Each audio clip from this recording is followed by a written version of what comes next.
Friends మీరు కానీ మీ ఫ్యామిలీలో ఎవరైనా కానీ క్రెడిట్ కార్డ్స్ యూస్ చేస్తున్నారా? యూస్ చేస్తే మటుకి ఖచ్చితంగా ఈ వీడియో మీకోసమే చేస్తున్నాను. అండ్ నా కోసం ప్రతి ఒక్కరి కోసం అయితే ఈ వీడియో చేస్తున్నాను.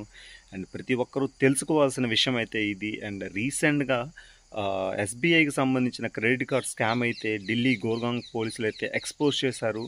2.6 క్రోర్స్ అయితే 6 మంత్స్లో చాలా వేరియస్ కస్టమర్స్ నుంచి స్కామ్ చేసి వాళ్ళైతే ఆ మనీ అయితే యూస్ చేసుకున్నారు. ఈ వీడియోలో మొత్తం డీటెయిల్గా ఎక్స్ప్లెయిన్ చేస్తాను. అండ్ ఫ్రెండ్స్ మీరు ఎవరైనా ఫస్ట్ టైం మన వీడియోస్ చూస్తున్నట్టయితే మన కంటెంట్ కొంచెమైనా మీకు వాల్యూ అనిపిస్తే కొంచెం సబ్స్క్రైబ్ చేసుకొని సపోర్ట్ చేయండి. Thank you very much for your support. Friends రీసెంట్గా ఇండియాలో ఇలాంటి స్కామ్స్ చాలానే జరిగినాయి. అందులో ఇది ఒకటి అనుకోవచ్చు. అండ్ యూజువల్గా మనకి బ్యాంక్ తరపు నుంచి ఏదన్నా కస్టమర్ కేర్ వాళ్ళు కాల్ చేస్తే వాళ్ళే మనకి మీరు సివివి కానీ ఓటీపీ కానీ కార్డ్ నెంబర్ ఏవి షేర్ చేయొద్దని చెప్పి చెప్తారు.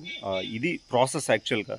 బట్ ఒక బ్యాంకుకి సంబంధించిన కస్టమర్ కేర్ ఏజెంట్సే కాల్ చేసి మన కార్డ్ డీటెయిల్స్, ఓటీపీ, సివివి అన్నీ అడిగి ఫ్రాడ్ చేయడం మీరు ఎంతవరకు చూశారు, ఎక్కడన్నా విన్నారా నాకు కమెంట్స్లో తెలియజేయండి. ఫస్ట్ ఆఫ్ ఆల్ నాకు మనకి రీసెంట్గా జరిగిన దాంట్లో ఇది ద బిగ్ ఫ్రాడ్ అని ఖచ్చితంగా చెప్పచ్చు. అండ్ ఒక బ్యాంకుకు సంబంధించిన ఓన్ కస్టమర్ కేర్ ఏజెంట్సే ఈ ఇన్ఫర్మేషన్ బయట వాళ్ళకి లీక్ చేశారు. అండ్ ఈ ప్రాసెస్ మొత్తం మనకి 6 మంత్స్ నుంచి జరుగుతుంది. ఈ 6 మంత్స్లో వీళ్ళు ఎంతోమంది క్రెడిట్ కార్డ్స్ నుంచి 2.6 క్రోర్స్ అయితే ఫ్రాడ్ చేసి ఆ మనీని గిఫ్ట్ కార్డ్ రూపంలో కన్వర్ట్ చేసి ఆ కార్డ్స్ని ట్రావెల్ ఏజెంట్స్కి ఇచ్చి వాళ్ళ దగ్గర నుంచి వీళ్ళు రియల్ మనీగా అయితే కన్వర్ట్ చేసుకున్నారు. అండ్ కొంత అమౌంట్ అయితే క్రిప్టో కరెన్సీ అండ్ యూఎస్డిసిలో కన్వర్ట్ చేశారు. అండ్ ఇది నిజంగా చాలా పెద్ద చైన్ అని చెప్పాలి.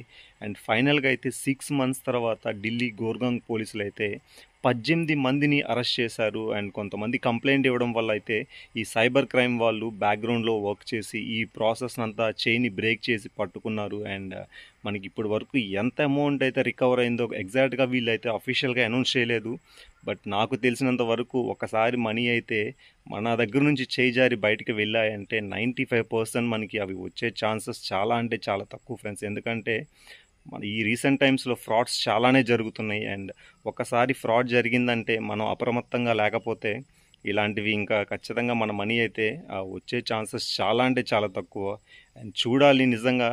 బట్ ఈ ప్రాసెస్ అంతా చేసింది ఎవరంటే, ఈ ప్లాన్ మొత్తం వేసిన మాస్టర్ మైండ్స్ ఎవరంటే మనకి అంకిత్ రాఠీ, వసీం అండ్ విశాల్ భరద్వాజ్. అండ్ వీళ్ళు ముగ్గురు అయితే ఈ ప్లాన్ అయితే వేయడం జరిగింది. వీళ్ళే కస్టమర్ కేర్ ఫేక్ సిమ్స్ తీసుకొని కస్టమర్స్ కాల్ చేసి ఈ మనీ అయితే ఫ్రాడ్ చేయడం అయితే జరిగింది. అండ్ మనకి ఈ బ్యాంకు సంబంధించిన కాల్ సెంటర్ ఏజెంట్ నేమ్స్ అయితే విశేష్ లాహోర్ అండ్ దుర్గేష్ దాకాడ్.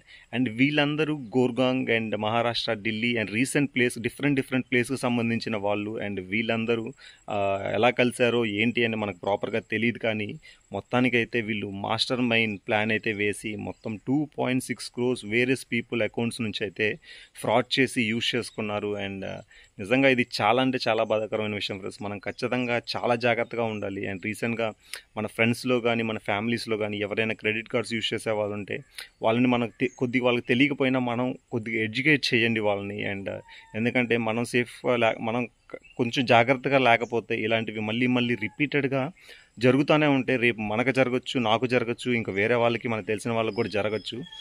మనకి Vineet Kumar deputy commissioner of Delhi అయితే సాటర్డే మనకి అఫీషియల్గా అయితే ఈ న్యూస్ అయితే అనౌన్స్ చేశారు. అండ్ ఆఫ్టర్ 6 మంత్స్ తర్వాత మేము ఈ ఫ్రాడ్ అయితే చేసిన 18 మందిని అయితే మేము పట్టుకున్నాము. అండ్ 52 మొబైల్ ఫోన్స్ అయితే రికవర్ చేశాము.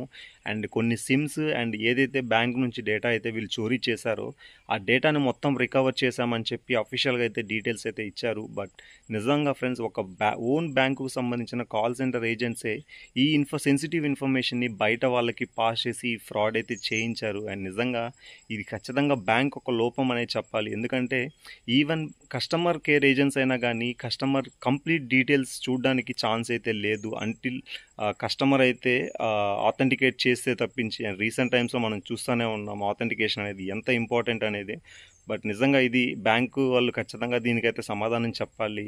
ఎవరైతే ఈ ఫ్రాడ్లో మోసపోయి డబ్బులు అయితే పోగొట్టుకున్నారో వాళ్ళకి ఈ బ్యాంకే నేనైతే రికవర్ చేసి వాళ్ళ డ్యూస్ అయితే వీళ్ళు ఏదో ఒక పరిష్కారం చేయాలని చెప్పి నేను అనుకుంటున్నాను. అండ్ దీని గురించి మీరేమనుకుంటున్నారో నా కమెంట్స్‌లో తెలియజేయండి ఫ్రెండ్స్. అండ్ మన వీడియో మనకి కొంచెం ఇన్ఫర్మేటివ్ అనిపిస్తే మటికి కొంచెం సబ్స్క్రైబ్ చేసుకొని సపోర్ట్ చేయండి మన చిన్న ఛానల్‌ని. అండ్ ఇలాంటి మంచి ఇన్ఫర్మేషన్ నేను ఎవ్రీడే మీకు ఇస్తానే ఉంటాను. And thank you for watching friends. And take care. By. జై హింద్ ఫ్రెండ్స్.